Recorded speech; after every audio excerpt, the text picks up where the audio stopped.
মানুষ অচিরেই জানবে যে তারা দুনিয়াতে কি ভুল করেছে। এটা মানুষ অচিরেই জানবে। কখন জানবে? যখন হাসরের ময়দানে মানুষদেরকে দাঁড় করানো হবে। লা তারাবুন্নাল জাহিম, যখন জাহান্নামকে তাদের সামনে আনা হবে, তখন তারা দেখবে এই দুনিয়ার জিন্দেগিটা তারা গুনাহ কইরা, এই দুনিয়ার জিন্দেগিটা তারা অলস সময় কাটায় দিছে।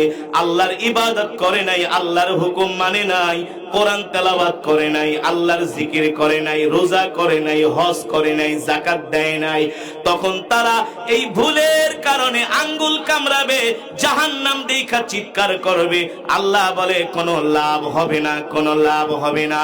এই দুনিয়ার মানুষ, আমি আল্লাহ তোমাদেরকে যত নিয়ামত দিয়েছি, প্রত্যেকটা নিয়ামতের হিসাব আল্লাহ তাআলা হাসরের ময়দানে পুঙ্খানুপুঙ্খানুভাবে নিবে। এই চোখের হিসাব আল্লাহর কাছে দেওয়া হবে। কিসের হিসাব? কিসের? এই চোখ দিয়ে তুমি বাংলা সিনেমা দেখছো, এই চোখ দিয়ে তুমি ফুটবল খেলা দেখছো। আল্লাহর কোরআনে আছে কি আছে না? এত সোজা না। এই চোখ কিন্তু তোমার বাবার দেওয়া চোখ না, তোমার মায়ের দেওয়া চোখ না। কোন ডাক্তার তোমাকে চোখ দেয় নাই, কোন প্রেসিডেন্ট তোমাকে চোখ দেয় নাই। ইন্নাস সামআ ওয়াল বাসারা ওয়াল ফুআদা কুল্লু উলাইকা কানা আনহু মাসউলা। আল্লাহ তাআলার কাছে চোখের হিসাব দিতে হবে, আল্লাহ তাআলার কাছে কানের হিসাব দিতে হবে, আল্লাহ তাআলার কাছে জবানের হিসাব দিতে হবে। আলাম নাজআল লাহু আইনাইন, আল্লাহ দুইটা চোখ দিছে। এই চোখ দিয়া তোমরা গুনাহ করছো, নাফরমানি করছো, নাকি খারাপ সিনেমা দেখছো, নাকি কোরআন তেলাওয়াত করছো। আল্লাহ তাআলার কাছে হাসরের ময়দানে এর হিসাব দিতে হবে। ঠিক কিনা বলে? আল্লাহ তাআলার কাছে পায়ের হিসাব দিতে হবে। এই পা দিয়া হেঁটে হেঁটে তোমরা কোথায় গেছো তার হিসাবও আল্লাহর কাছে দিতে হবে। এই হাতের হিসাব আল্লাহর কাছে দিতে হবে। আমি বলি না রে বাবা, আল্লাহর কোরআন বলতেছে ইন্নাস সামআ ওয়াল বাসারা ওয়াল ফুআদা কুল্লু উলাইকা কানা আনহু মাসউলা। আল্লাহ তাআলার কাছে এই শরীরের হিসাব দিতে হবে, প্রত্যেকটা সেকেন্ডের মিনিটের হিসাব দিতে হবে। আল্লাহ তাআলার কতটুকু অক্সিজেন গ্রহণ করছো তার হিসাবও আল্লাহর কাছে দিতে হবে। মনে করুন এগুলার হিসাব হবে না। এই শরীরের মালিক তুমি, আমি না। এই যে কথা বলতেছি, এই জবানের মালিক তুমি, আমি না। জবানের মালিক কে? আল্লাহ যদি আমাদের জবান বন্ধ করে দেয়, পৃথিবীর কোন ডাক্তারের ক্ষমতা নাই আমাদের জবান দেওয়ার, কথা বলার শক্তি দেওয়ার। আছে? আল্লাহ তাআলা বলে বান্দারে, এই যে আমি তোমাদেরকে এত নিয়ামত দিলাম, এগুলার হিসাব আমার কাছে তোমাদেরকে কাল হাসরের ময়দানে দিতে হবে। ঠিক কিনা বলেন? প্রত্যেকটা রিজিকের হিসাব দিতে হবে, প্রত্যেকটা ভাতের হিসাব দিতে হবে। আল্লাহ জিজ্ঞেস করবে তুই আমার নিয়ামত খায়া কোন কাজে এই শক্তিটারে ব্যয় করছস? আমার নিয়ামত খায়া ফুটবল খেলছস, ক্রিকেট খেলছস, কুস্তি করছস, নাকি মারামারি করছস, কারাকাটি করছস, হানাহানি করছস, জমিনের মধ্যে ফাসাদ সৃষ্টি করছস। এই রিজিক দুনিয়ার কোনো মানুষ দেয় নাই। আমি আল্লাহ মাটির নিচ থেকে তোদের জন্য ভাতের ব্যবস্থা করছি। আপনি ধান ক্ষেতের 100 হাত নিচে যদি মাটি খোদেন একটাও ধান পাইবেন না। ঠিক কিনা বলেন? আপনি আলু ক্ষেতের 100 হাত যদি আলুর নিচে আপনি খোদেন একটা আলুও পাবেন না। ঠিক কিনা বলেন? দেখবেন আলু গাছের শিকড়ের সাথে মাত্র এতটুকুন এক কর মাটির নিচেই দেখবেন আঙ্গুল দিয়া যখন আপনি মাটিগুলো নাড়া দিবেন 3, 4, 5টা করে আলু বের হবে। এই নিয়ামত গুলো দিয়েছেন কি? জোরে বলেন কে? আল্লাহ তাআলা প্রত্যেকটা নিয়ামতের হিসাব, প্রত্যেকটা নিঃশ্বাসের হিসাব আল্লাহর কাছে দিতে হবে।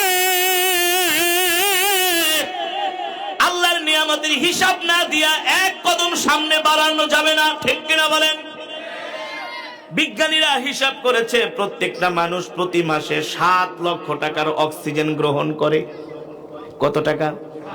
আল্লাহ তাআলা যদি 1 মিনিটের জন্য অক্সিজেন বন্ধ করে দেয়, সারা পৃথিবীর মানুষ মারা যাবে। একবার ওকে চিন্তা করছেন নাকি? 1 মিনিটের জন্য যদি দম বন্ধ হয়ে যায় আমরা সবাই মারা যাব। ঠিক কিনা বলেন? এই যে অক্সিজেন আমরা গ্রহণ করতেছি, এই অক্সিজেন নির্মল বায়ু পৃথিবীর কোন রাজা বাদশা আমাদেরকে আবিষ্কার করে দেয় না। এই অক্সিজেন আল্লাহ তাআলা তার কুদরতে আমাদের জন্য ব্যবস্থা করতেছেন, ঠিক কিনা বলেন? বুখারী শরীফের বর্ণনা ৬৪৩২ নম্বর হাদিস। আল্লাহর নবী রাহমাতুল লিল আলামিন তার দুইজন সাহাবী আবু বকর আর ওমর, এই তিনজন মিলা দেখেন সাইয়েদনা আবু বকর দৌড়ায়া বাড়িতে গেছে। বাড়িতে যে আম্মাজান আয়েশাকে বলে, ইয়া আয়েশা আনা জাইউন জিদ্দান, আয়েশা রে আমি প্রচন্ড ক্ষুধার্ত, যদি কোনো খাবার থাকে তোমার বাবার জন্য একটু খাবারের ব্যবস্থা করো। আম্মাজান আয়েশা রাদিয়াল্লাহু তাআলা আনহা বলেন, ইয়া আবি, ও আমার সম্মানিত পিতা, ঘরের মধ্যে কোনো খাবার নাই। হযরত সাইয়েদনা আবু বকর বলে, মা বলো কি, একটা খেজুরও কি ঘরের মধ্যে নাই? আম্মাজান আয়েশা রাদিয়াল্লাহু তাআলা কান্না করে বলেন, বাবা ঘরের মধ্যে একটা খেজুরও নাই। এ মা এক কাপ দুধ থাকলেও দাও। আম্মাজান আয়েশা বলে, বাবা ঘরের মধ্যে কোনো দুধও নাই। এমন ঘরের মধ্যে প্রচন্ড অভাব। সাইয়েদনা আবু বকর বলেন, আমি ক্ষুধার যন্ত্রণায় পাগলের মতো রাস্তা দিয়ে ঘুরতেছি। কোনদিন ক্ষুধার যন্ত্রণা সহ্য করছেন নাকি?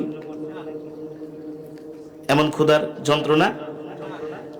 যখন ছোটবেলায় আমরা মাদ্রাসায় পড়তাম, মাত্র 3 বেলা খাবার দিত। কয় বেলা? 3 বেলা। ওই সময় 2 বেলা দিত, 1 বেলা দিত ঠান্ডা, তাও রুটি। ছোটবেলায় হেফজ পড়তাম, প্রচন্ড পড়াশোনার চাপ, যা খাইতাম মনে হয় 1 ঘন্টায় হজম হয়ে যেত। এমন ক্ষুধার তীব্র যন্ত্রণা। একটা মানুষ, আজকে আমি রোজা রেখেছিলাম, সারাদিন ভালোই ছিলাম, আসরের পরে দেখি শরীরে শক্তি পাই না। ওই যে রোজা, এই কারণে শরীরে শক্তি পাই না। মাঝে মাঝে একটু রোজা রাখবেন, তাহলে বুঝবেন ক্ষুধার যন্ত্রণা কাকে বলে। তাহলে আশেপাশে কিছু গরিব মানুষ আছে যারা পেট ভরা খাইতে পারে না, তাদের দুঃখগুলো বুঝবেন, এছাড়া বুঝবেন না। চিন্তা করেন, সাইয়েদনা আবু বকর বলেন, আমি ক্ষুধার যন্ত্রণায় পাগলের মতো রাস্তা দিয়ে ঘুরতেছি, দেখি কেউ আমাকে কিছু হাদিয়া দেয় কিনা। সাইয়েদনা ওমর বলে, আমারও একই অবস্থা, দৌড়ে বাড়িতে গেলাম, যে দেখি ঘরে কোনো খাবার নাই। হযরত ওমর বলে, আমিও ক্ষুধার যন্ত্রণায় পাগলের মতো রাস্তা দিয়ে হাঁটতেছি, দেখি আমাদেরকে ডেকে কেউ কোনো খাবার টাবার হাদিয়া ঠাদিয়া দেয় কিনা। আল্লাহ নবী রাহমাতুল লিল আলামিন তিনিও বাড়িতে গেলেন, যা বললেন, ও আয়েশা ঘরে কোনো খাবার আছে নাকি? আম্মাজান আয়েশা বলেন, ওগো প্রাণের স্বামী, ঘরে কোনো খাবার নাই। আল্লাহ নবী বলেন, আমিও ক্ষুধার যন্ত্রণায় ঘরে থাকতে পারলাম না, রাস্তায় বের হয়ে গেছি। দেখে আবু বকর ওমর দুইজনও ঘুরতেছে রাস্তা দিয়া। পৃথিবীর শ্রেষ্ঠ মানুষগুলো, পৃথিবীর জান্নাতি মানুষগুলো ক্ষুধার যন্ত্রণায় রাস্তা দিয়া ঘুরতেছে। সাইয়েদনা আবু বকরও ঘুরে, ওমরও ঘুরে, ক্ষুধার যন্ত্রণায় একেবারে চেহারাটা মলিন হয়ে গেছে, পা চলে না।